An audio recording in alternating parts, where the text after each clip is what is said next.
podcast is part of the Sports Social Podcast Network. Hello and welcome to the Paddock and The Pavilion with Stephen Wallace. In each show, Stephen will interview someone connected to the world of horse racing or cricket.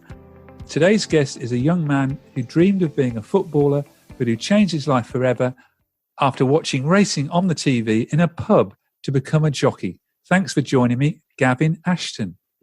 Hello. Thank you very much for having me. And you're in Florida Keys at the moment, is that right? Yes, I'm in Miami, just around the corner from Palm Meadows Racing Training Centre. Yes, that's right. And how does that all sound? Someone who was in a pub. You were working at the pub at the time, and I was. I was working. I wasn't just there drinking. I was actually a chef, which I started doing when I was 15, and I was just pouring myself a drink on the bar. I always kept an eye on the racing. Ever since my cousin got him involved with watching it, I used to just want to be involved with what he was doing. And if he was watching racing, then I'd want to watch racing. That's very much how I picked up cricket as well, to be honest. He plays a lot of cricket and I wanted to play cricket. But yeah, watching it on the TV in the pub, and somebody said to me, Gav, you're the right size to be a jockey. Why don't you go and do that? And 5 years later, here I find myself having travelled a lot of the world and over in the USA. Yeah, so it's a big change, but a life-changing decision, and probably the best decision I've ever made. So where was the pub where you were working? It was the Elephant and Castle in Bamford. I'd just moved there after working at the Puckers there, the pub in Royton, just up the road from me. I got a job there when I was 15, pot washing. Made my way up through the ranks there in the kitchen, and the head chef moved on to the Elephant and Castle in Bamford, which is 20 minutes from my home. And he was that impressed with me. He wanted to take me with him, and I'm best mates with him now still. And I was working there for a long time, and since then it's just escalated really. Yeah. So you really were a Gordon Ramsay.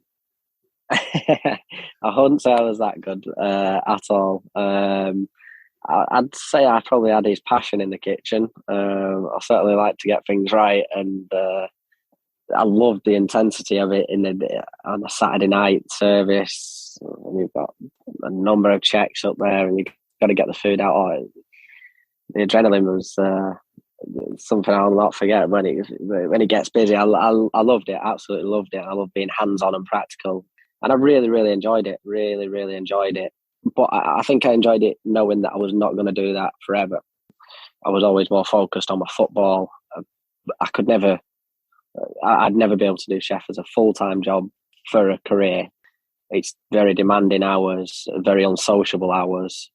The work's great. I enjoyed the work. It's just very, very demanding hours. And that's why I knew, because I weren't doing it forever, I could enjoy it while I was doing it, which was good.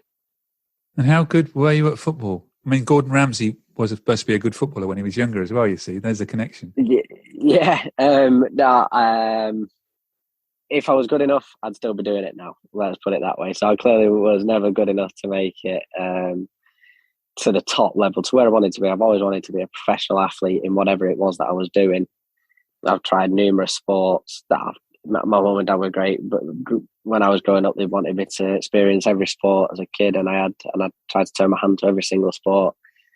And no matter what I wanted to do, I wanted to be a professional athlete. And football was obviously my main one, but sadly, I just simply was not up to that level. That level is just when I've played with lads at that level, and they're just a class apart. They're just worlds apart from the rest of us. And I think if you accept that, then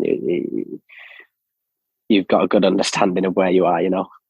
But you were at an academy, weren't you? Or you were on an academy That's course, right. I was I was on an academy course with Manchester City, which I spent 2 years there in at the Etihad training facilities. That was unbelievable, absolutely unbelievable experience. Spending 2 years there in them facilities was amazing. Really, really enjoyed my time there. Even though I am a Manchester United fan.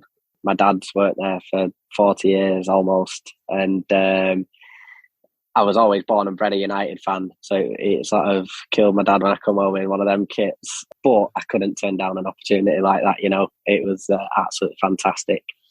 And from there, it was coming towards the end of that academy where you were trying to break through to the EDS, their elite development squad. I just weren't good enough. There was no chance of getting picked up there. So I wanted to go to a scholarship to America, actually, to a college course out here.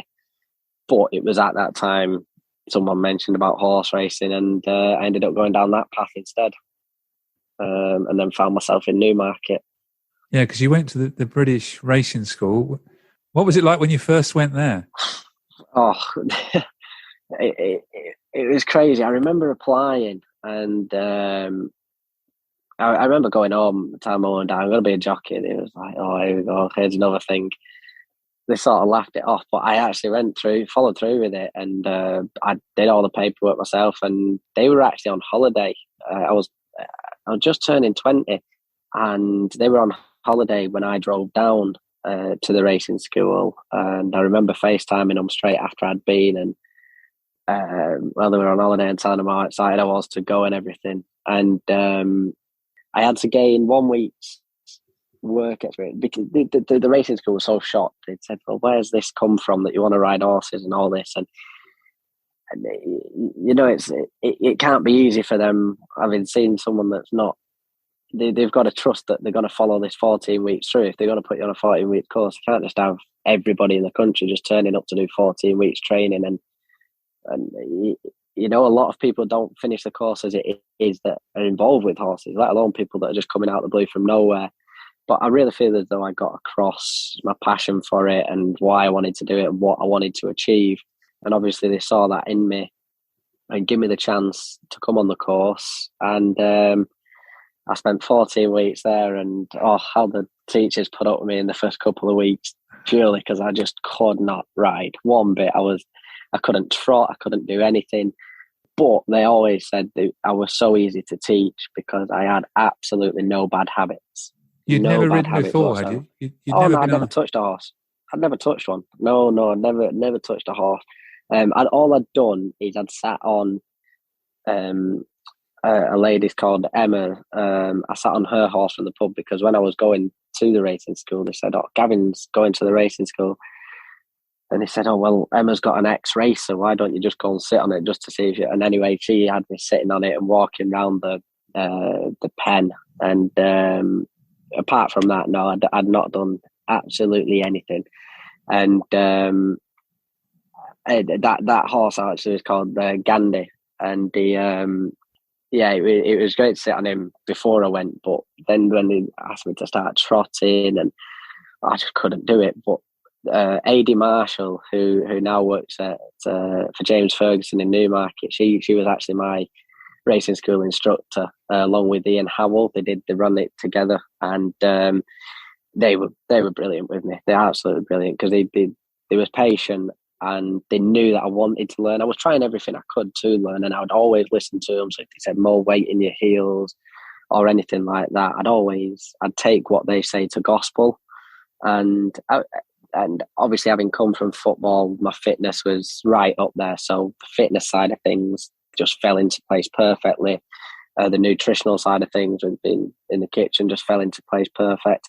All it actually was then actually learning to ride the horse and and improve. And like I say, because I was so willing to, and I think it helped that I went there when I was 20, because I was a lot more older and wiser, and I'd had a few life experiences and knew how to communicate with people from working in the kitchen and things like that. I feel as though it was the perfect time for me to go. I'm a big believer that everything happens in life for a reason. And I feel as though that's why I went at that age, and that's why I've been able to progress, I'd say, definitely.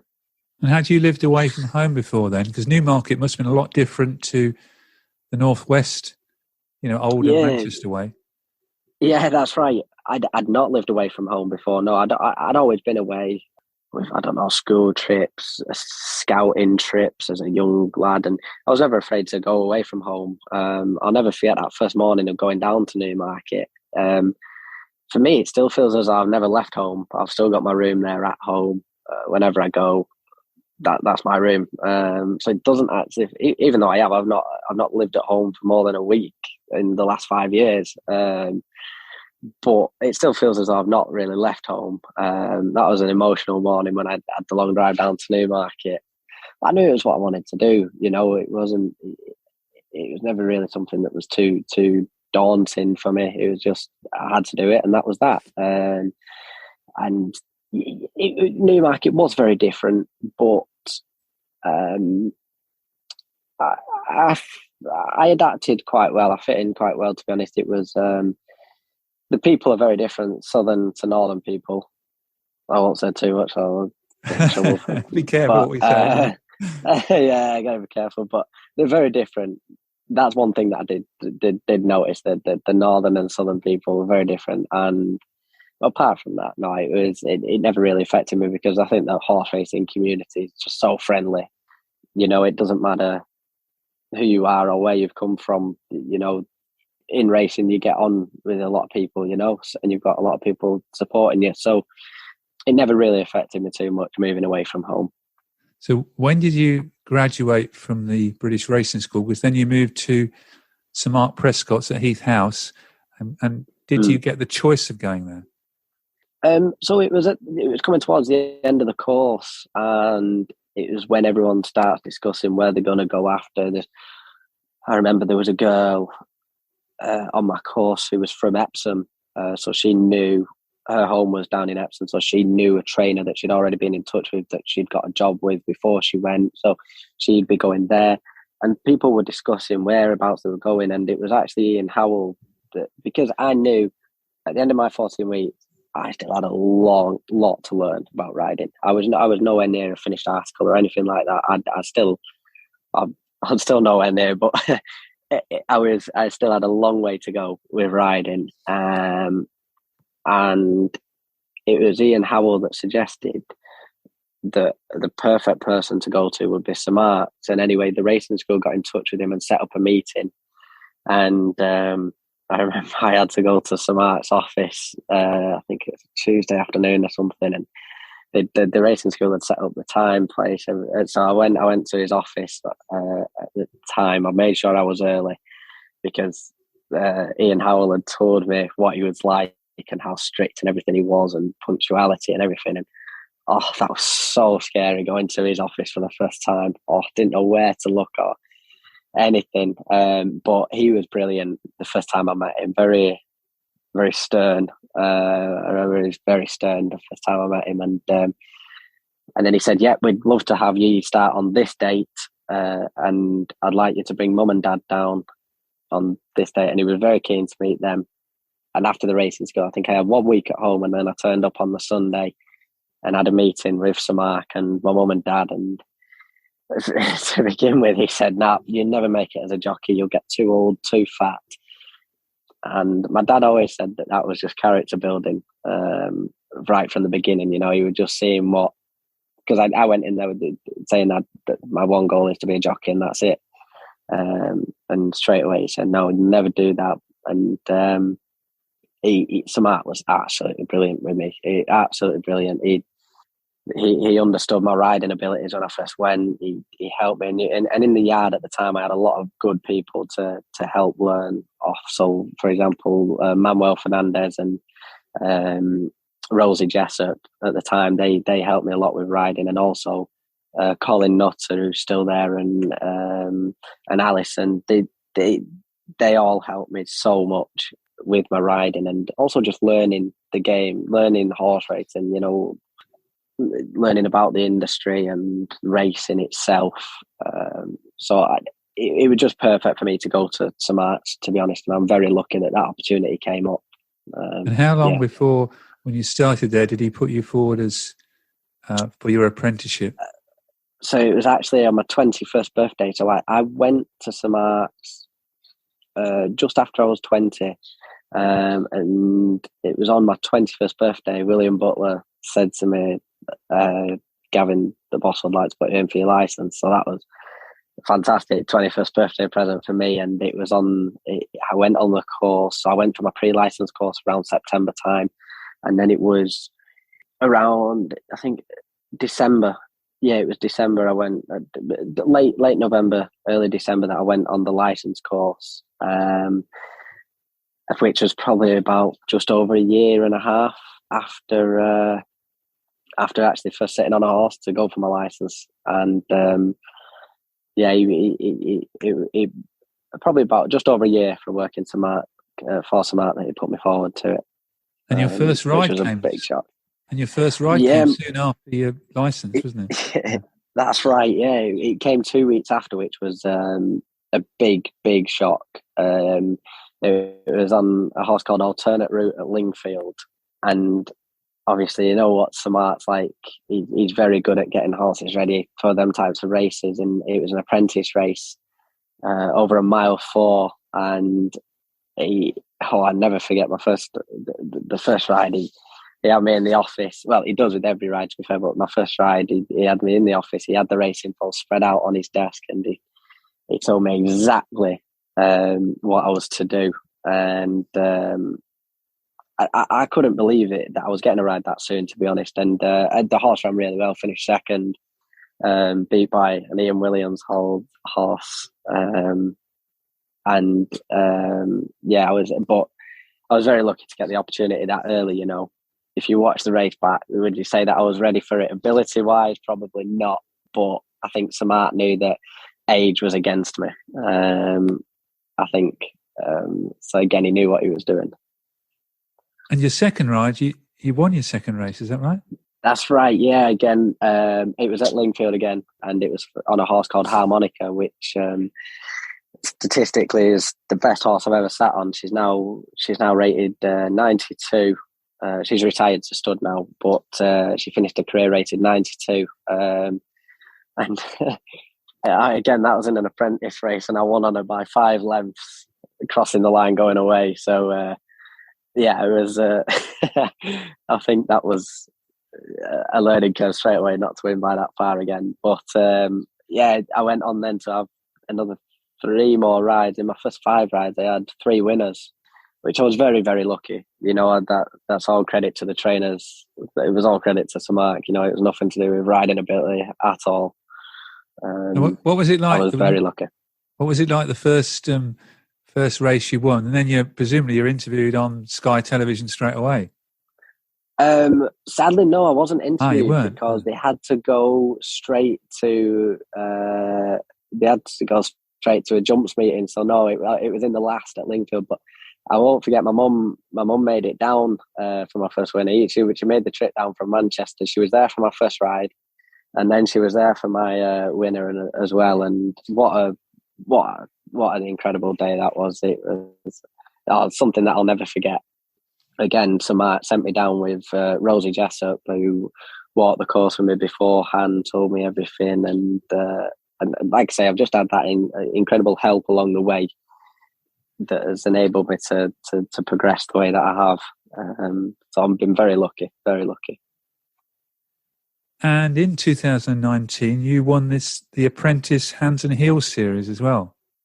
That's right, yeah. That's I feel as though that's a very good initiative, to be honest, the Hands and Heels series, because I feel as though it just opens a lot of windows and opportunities for young riders like myself. So, for example, I was leading the series, and the final is always at Newbury over 2 miles in the Hands and Heels race. And because I was leading the series, it was very easy for my agent to get me on Mr. Baker's horse, and it was favourite. He really fancied it going into it, and because I was quite easy to sell, he just said, "Oh well, he's leading this series, or he's got a great chance." And from there, I built a connection with Mr. Baker, and he used me again.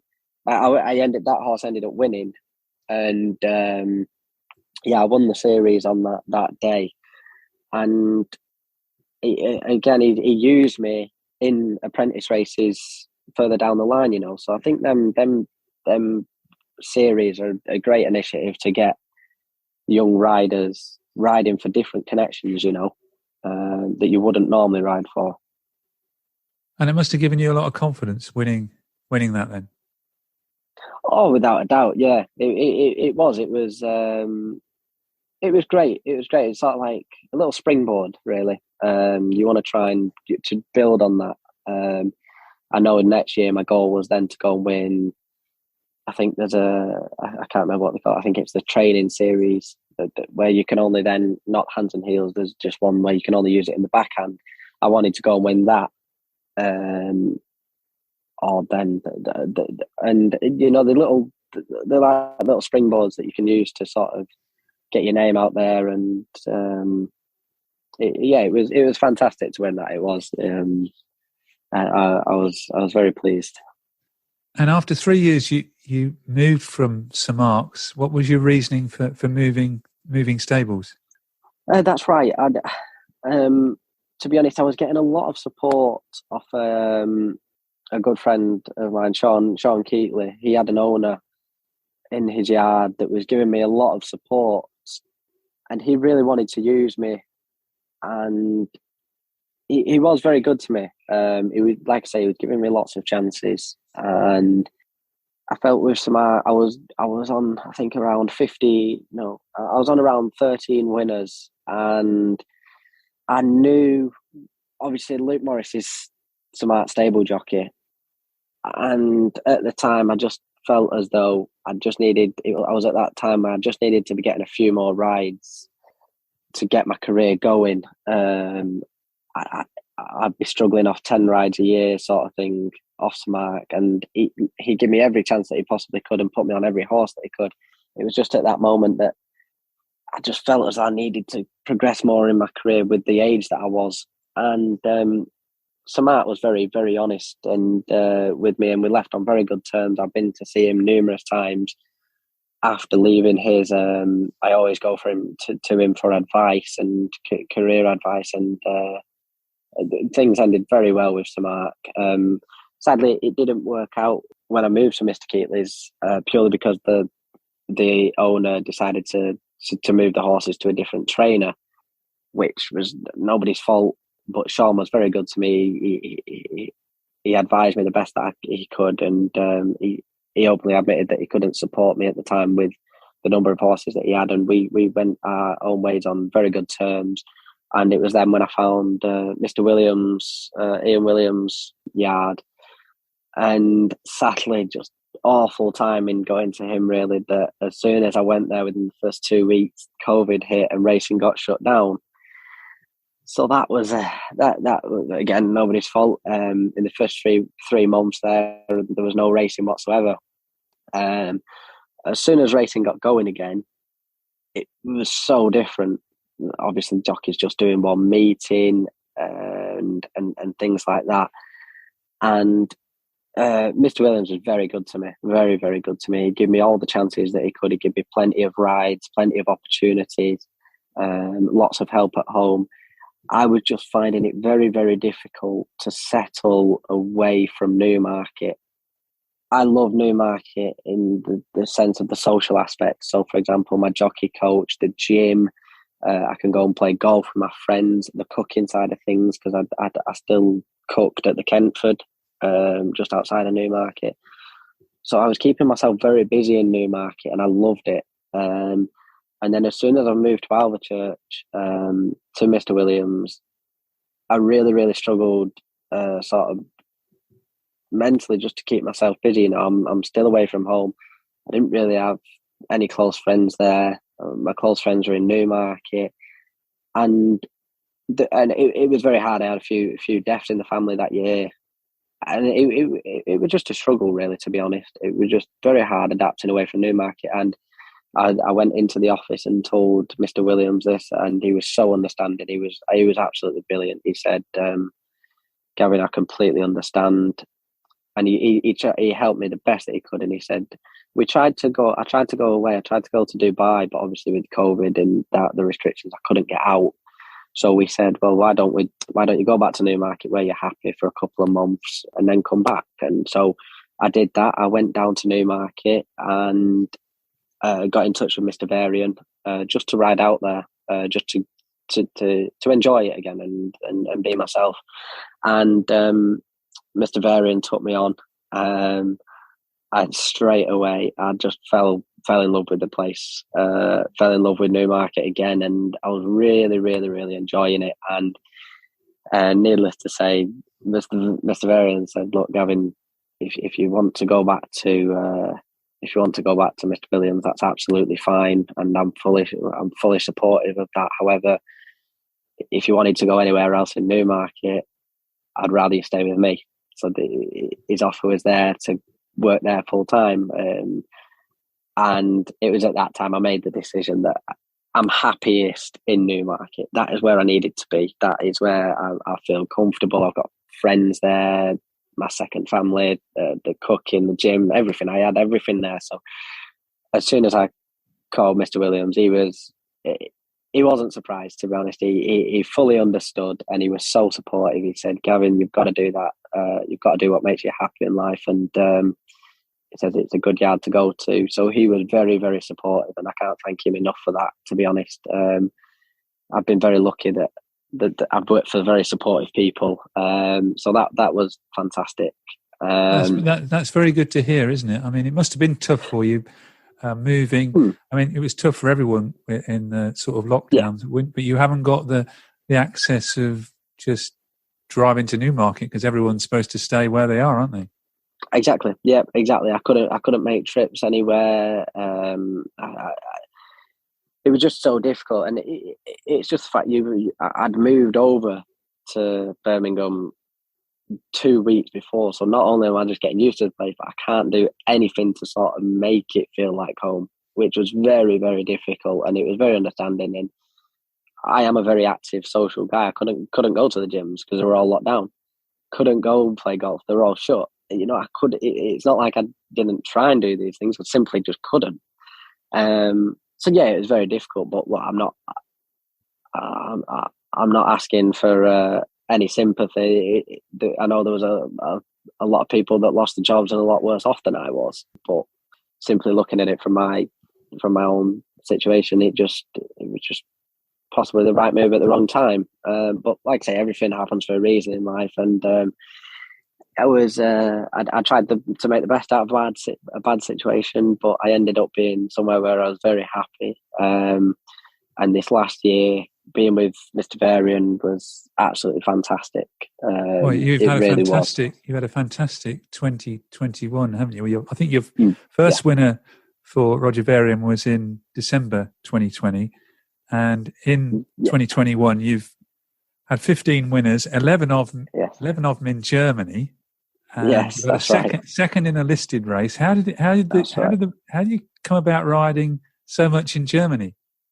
So that was again fantastic. The fact that I had such a supportive boss in Mr. Varian, that he didn't mind me going over to Germany. You know, he simply wanted what was best for my career. But I had a friend, Sarah, who I met at my time at Sir Mark's, and she's German, from Germany, and lives over there now. And she did about 6 months at Sir Mark's, and we always stayed in touch. We stayed in contact, and she said she owns a horse over in Germany. She says, "Gavin, I'd love for you to come over and ride it." And I said, "Well, I can't go knocking on Mr. Varian's door saying, 'Oh, can I just go to Germany to ride one horse?'" It just doesn't make sense. But she says, no, I'll get you a few rides over here. So I thought, well, if I'm going over for a few rides, it makes sense. And my jockey coach, John Bramall, said, "Gavin, go and do it, because you never know where it could lead to. You never know." He said, "Just go and do it."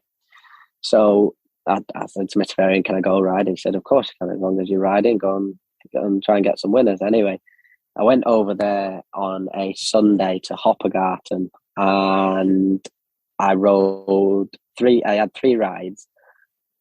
Just walked around, chatted with a few people, and the horses on the day didn't run too well, but a lot of people noticed me.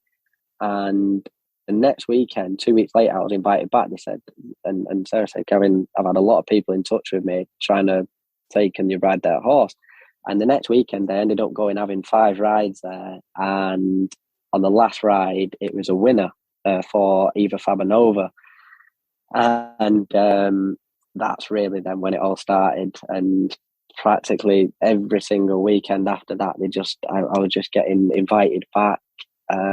More people just wanted to use me. I've ended up having 10 rides one day in Hannover on a Sunday. I rode at the big Baden meeting in, I think August it was, for 3 days. And it was just absolutely fantastic. And every weekend I was just picking up a winner each time, a couple of winners. And like you say, second in a listed race. I think I had 3 rides in listed races over there, which was just incredible, because I'm not going to get that in England. I'm not going to get them opportunities at the moment. I'm not good enough. But going over there and having 10 rides a day, I was improving so much on the track. And it really was fantastic and such a good opportunity for me. And like you say, I doubled my career winners. I started the year with 15 and I've ended up with 30, which was fantastic. And that obviously now that is what I'm pursuing over in Germany next season. I'll be based over there next year. Oh, so you're going to be based over there next year full time? Yes, that's right. Yeah. That's right. I am. I've decided. I got given a very, very good. I was put in a very hard situation, to be honest, because there was a lot of good trainers out there that wanted me and give me some very good job offers. But obviously, I do enjoy it over in England. But when I'm getting them number of rides in Germany, I feel as though you've got to go where they are. And like I say, my first winner was for Eva Fabanova, and last year they stayed very, very loyal to me. Even when I gave some bad, I practically rode every single horse that they had going out. I think they've got about 40 in the yard at the moment. I was riding all of their horses.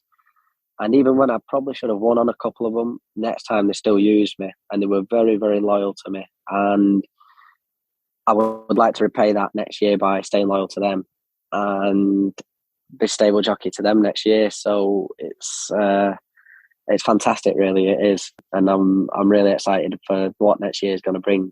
How different is it riding in Germany to the UK? What are the different styles and pace and things like that? Pace is definitely different. I'd say the tracks obviously they aren't as good. It's quite common that you get heavy ground over in Germany. I'd always say it's like one less. So heavy ground in England would be soft in Germany, and soft in England would be good in Germany. It sort of seems that way. A lot of the tracks are very, very nice, to be honest. Hoppegarten, Hannover, Baden, Munich. These are all actually very, very nice tracks. I feel as though the standard in racing in Germany is just getting better and better, going from strength to strength. They've got very well-bred horses out there. And obviously everyone saw what they did in the Arc by Takato Tasso winning the Arc. And I feel as though you've got to take German form seriously, especially when the ground's the way that it is on when it was on the Arc day. And I mean, in Germany, the people have been absolutely fantastic to me. They're so supportive. The jockeys over there, they're incredible. They give you some great advice. It was fantastic going over there. It really was. And in the listed race, you were in the Torquato Tasso colours. Is that right? That's right. Yes, I was very lucky to pick that ride up, and it was for Mr. Zubac, and I was in the parade ring. Obviously, Rennie Pichilek was actually the Art-winning jockey. He's a good friend. He's looked after me very well since I went over to Germany. And he was actually in the second colours at the time. And we were in the parade ring together, and I was very, very lucky to pick up that ride. And sadly, I just finished second to a Godolphin horse. We'd pulled 6 lengths clear of third, and the Godolphin horse was actually bought by Mr. Appleby as a yearling, I think, for 1 million. I think if I was told correctly, and then it got sent over to France, and it was trained in France, and they brought it over for this listed race in Hannover. And sadly, I just finished second to it by half a length. But it was a great honour to ride in them colours, just after that success that they'd had. And I was gutted, to be honest, not to get my first listed winner on the board, but that's obviously a goal for next season that I'll do that. So fingers crossed. Yeah. So the Arc-winning jockey was in the second colours that day. He was. I can't remember who he was actually riding for in that race. I don't think it, but I know mine was more. I think mine was more fancied on the day. I might have been 6-1 or something. I think I'm not sure exactly, but I just remember because I remember talking to him before because he said, "Oh God, there's your colours," and then we had to see about the hat because I wore the black hat silk, which is the main colour, the first colour, and then he wore the yellow hat silk. And I remember we were discussing. He said, "Oh, what hat silk have you got?" I said, "I don't know." And I looked in the programme. I knew I was in the first colours. I was like, "Oh, this is strange." And then he said, "Oh, so what?" And I said, "Oh, yeah." It says I'm white. And he said, "Oh, really?" And he was like, "Yeah." I sort of felt bad handing in the second hat silk colours, but I don't know how much he read into it. But I ended up finishing second. I think he's ended up beating a couple home. But yeah, it was called Daring Light, the horse. Yeah, it ran in a group. If you're on the first colours, you want to make sure you get the right hat, don't you? Well, exactly. Yeah, I needed to, and yeah, I was very lucky that obviously it was. I ended up doing the best out of the two of us, but all that really matters is winning, and sadly couldn't do that. But it was a great day, great experience, fantastic, and like I say, hopefully more to come next year. How's your German? I've actually got a book that I am. Yeah, I've seen you on Instagram with the book. Yeah. I am trying my best to study it. Could be a bit better. I can't lie. I'm not. It's hard. I need to be speaking it every day, to be honest. But it's getting there. It's slowly getting there. I think I'll pick it up eventually. It's a long way from this Elephant and Castle in Oldham, isn't it? Yeah, it is indeed. Like I say, the journey that I've been on and where I've come, and obviously out here now, and the things I've experienced, 6 years ago, I never thought I'd experience ever, and it's fantastic. It is the journey I'm on, and exciting times ahead, hopefully. And now you're out in the States, and you said you're off air, you're riding out, but hoping might get the odd ride. I'm certainly trying to. The problem is I'm sort of in a very difficult area. I'm at Palm Meadows, and obviously the closest track is Gulfstream, which is 50 minutes away, which is where all the racing is for Miami, and it's a championship meet. So you've got the best jockeys here. Like I read Ortiz.